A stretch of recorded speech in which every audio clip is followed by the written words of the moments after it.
오늘 무비보셋처럼이라는 주제를 가지고 잠시 한번 말씀을 나누도록 하겠습니다.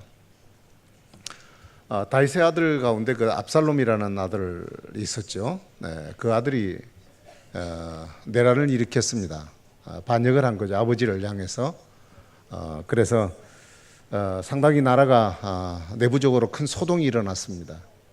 그렇지만 그것도 잠깐이었고 압살롬의 죽음으로 인해서 그 내란은 막을 내리게 됩니다.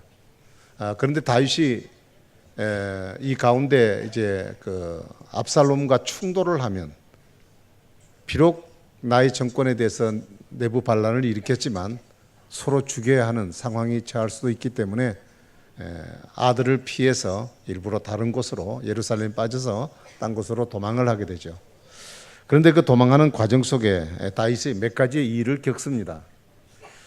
그 중에 두 가지 일을 소개를 하고 있습니다. 하나는 무비보셋이라는 사람이 나오는데 그 사람의 그 몸종이 있습니다. 시바라는 몸종이 있습니다. 근데 이 아버지를 자기 주인을 속이고 몰래 다윗이 예루살렘을 탈출하게 될 때 그때 나귀에다가 많은 음식들을 장만해 가지고 다윗에게 가서 그것을 극진히 대접을 하게 됩니다. 이 일 때문에 다윗은 너무 고맙게 생각을 해서 이 무비보셋이 가지고 있는 재산을 빼앗아 몰수를 해서 이 시바에게 건네주게 됩니다. 그 다음에 두 번째 사건은 사울의 친척인 시므이라고 하는 사람이 자기의 가족이 왕권을 이루었던 사울의 그 왕가가 무너져 버린 것이 다윗 때문이라고 생각하는 그런 마음을 피의식을 갖고 있었기 때문에 다윗이 아들에게 쫓겨나서 도망가고 있을 때 그 신하들과 다윗 왕을 향해서 저주를 하고 그 다음에 돌을 던지면서 그렇게 그 욕을 하는 그런 내용들이 기록이 되어 있습니다. 이제 압살롬의 사건이 마무리가 되었습니다. 그렇지만 이 두 가지 사건도 함께 정리를 해야 될 필요를 느끼게 된 겁니다. 그래서 먼저 다윗이 압살롬 반란으로 힘들어할 때 저주하고 욕을 하고 돌을 던졌던 이 시므이가 다윗이 승리를 하고 다시 복귀를 하게 된다는 정보를 듣고 그 앞에 먼저 엎드려 가서 지난날의 자기의 잘못을 용서를 구하게 됩니다. 이 얘기를 할 때 옆에 지켜보고 있던 아비새가 이런 가증한 시므이를 패하여 이대로 두면 안 됩니다. 그를 죽여야 합니다라고 이야기를 했지만 다윗은 그를 용서하고 그리고 그의 생명을 보장을 해주게 되죠. 그 다음에 다윗의 그 요나단의 아들이 무비보셋이 이제 또 다윗을 맞으러 나오게 됩니다. 이때 다윗이 매우 불편한 심기를 25절에 이렇게 드러내고 있습니다. 무비보셋이여 내가 어찌하여 나와 함께 가지 아니하였느냐라고 말합니다. 이 물음은 다윗이 무비보셋에 대해서 굉장히 지금 괘씸하게 생각하고 있는 질문의 내용이었습니다.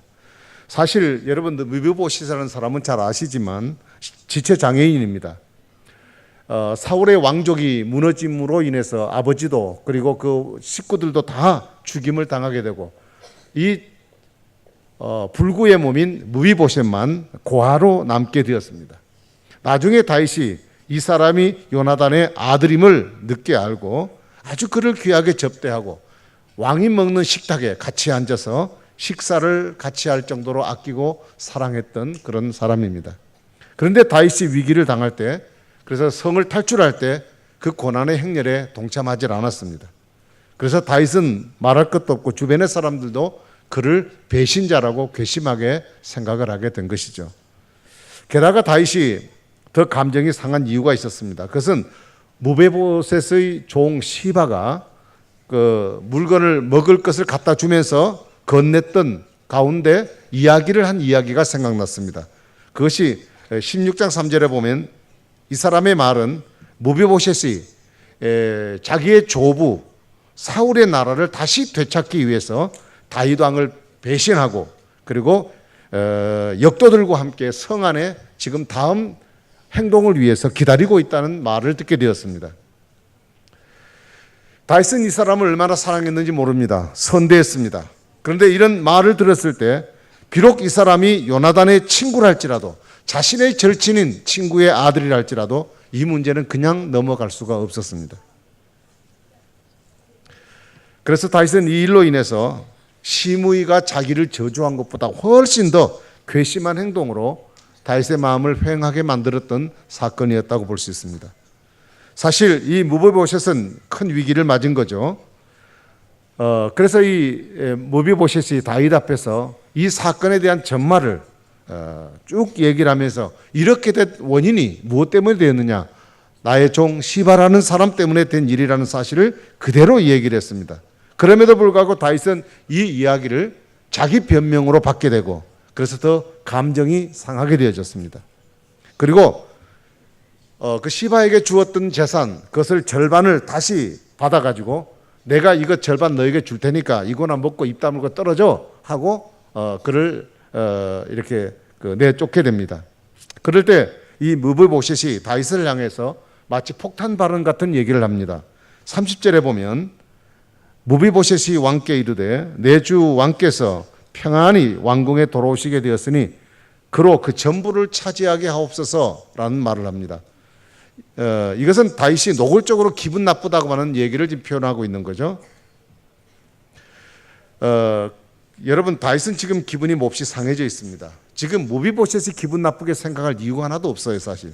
그런데도 그 왕을 향해서 이렇게 감정 섞인 얘기를 감히 폐하에게 자기를 거들어준 이 폐하에게 함부로 버릇없는 얘기를 지금 하고 있는 것입니다.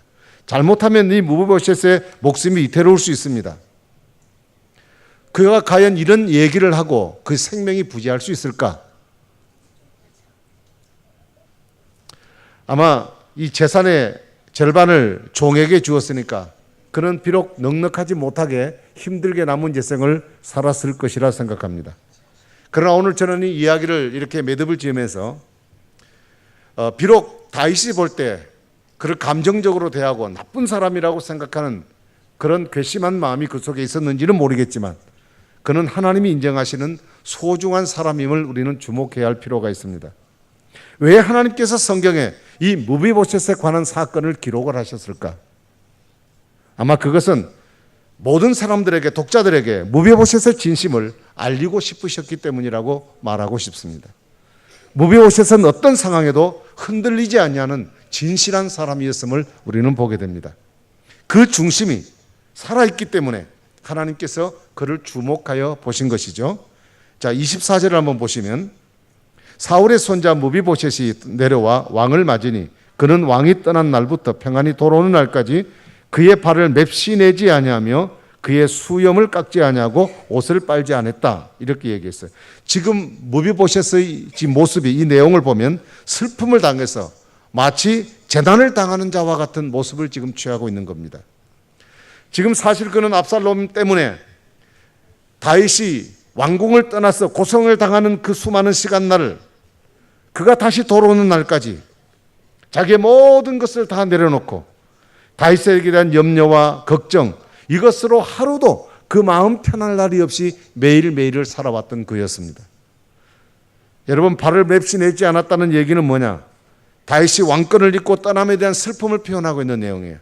수염을 깎지 않았다는 것은 입술을 가렸다는 얘기예요. 잃은 자, 죽은 자를 잃어버렸다는 이런 슬픔의 고통의 의미입니다.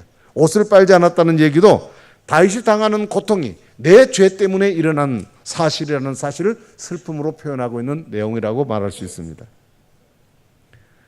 이 무비보셋의 다윗을 향한 일편단심, 이 내용을 이 말씀을 통해서 우리에게 표현하고 있습니다. 지금 오직 다윗 왕을 향한 그의 마음 외에는 이 무비보셋에게는 어떤 것도 그에게는 관심이 없었어요. 지금 무비보셋이 다윗을 향하여 이런 전말을 얘기하고 있는 것은 자기를 변명하려는 의도로 지금 얘기하고 있는 것은 전혀 아니었습니다.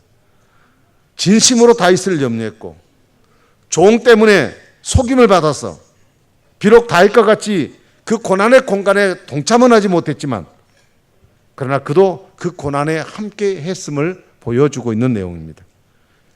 무비보셋에게 중요한 것은 지금 재산을 얼마나 받느냐가 중요한 것이 아닙니다. 그에게는 오직 다윗 왕뿐이었습니다.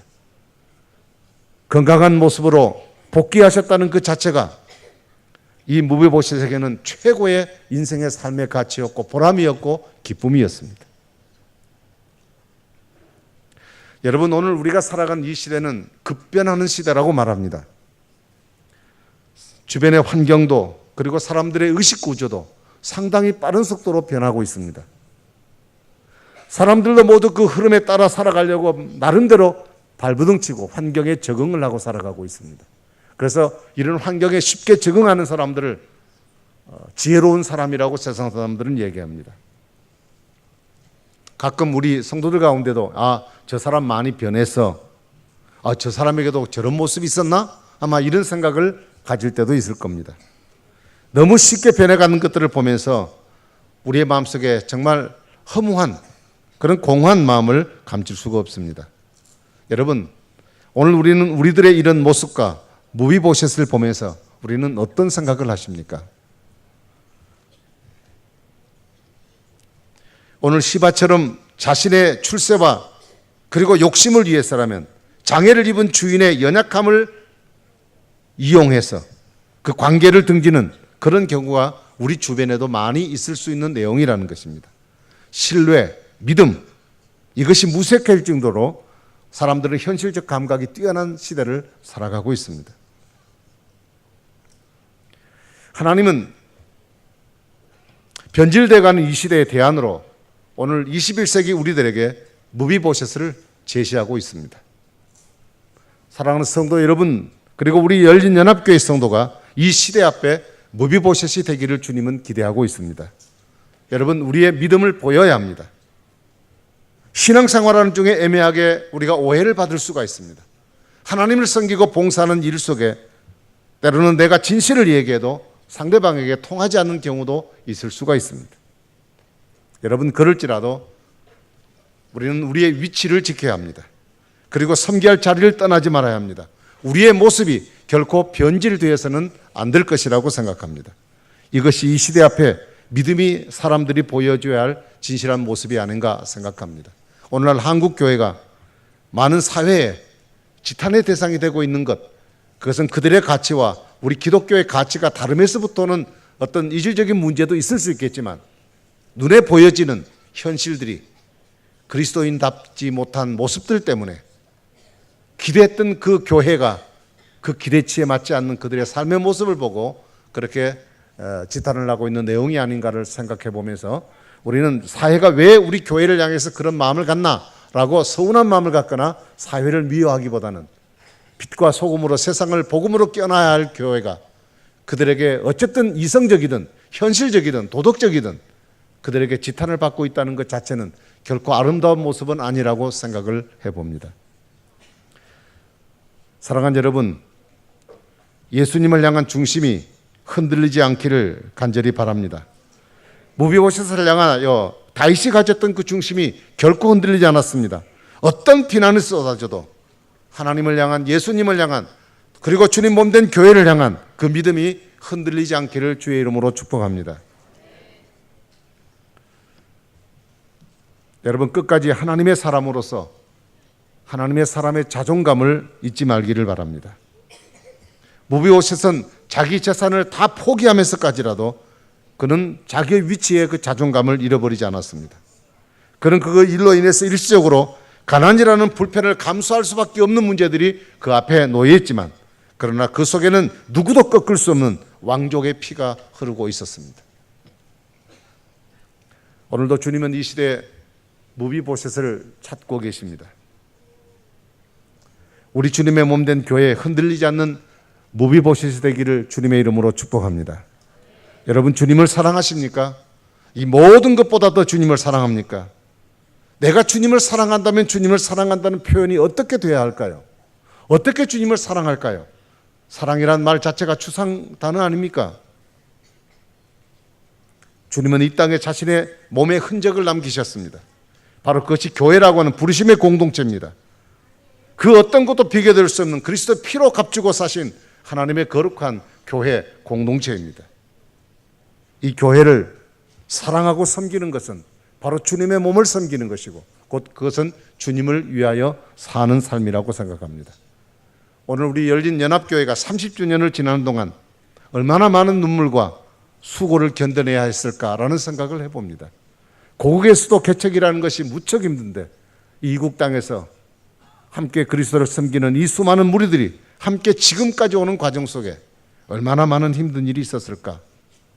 어떤 사람들은 각자의 나름의 처지와 상황을 핑계로 짊어지고 가야 할 그 고난의 짐들을 이 공간 속에 함께 공유하지 못한 채 자기 길을 가버린 사람들도 있을 텐데, 한결같은 마음으로 목사님과 임직받은 여러분들이, 그리고 오늘 참여하신 여러분 모두가 다 드러나지 않는 많은 눈물과 수고가 있었기에 오늘의 이 시간이 있게 된 줄로 믿습니다. 여러분 수고 많이 하셨습니다.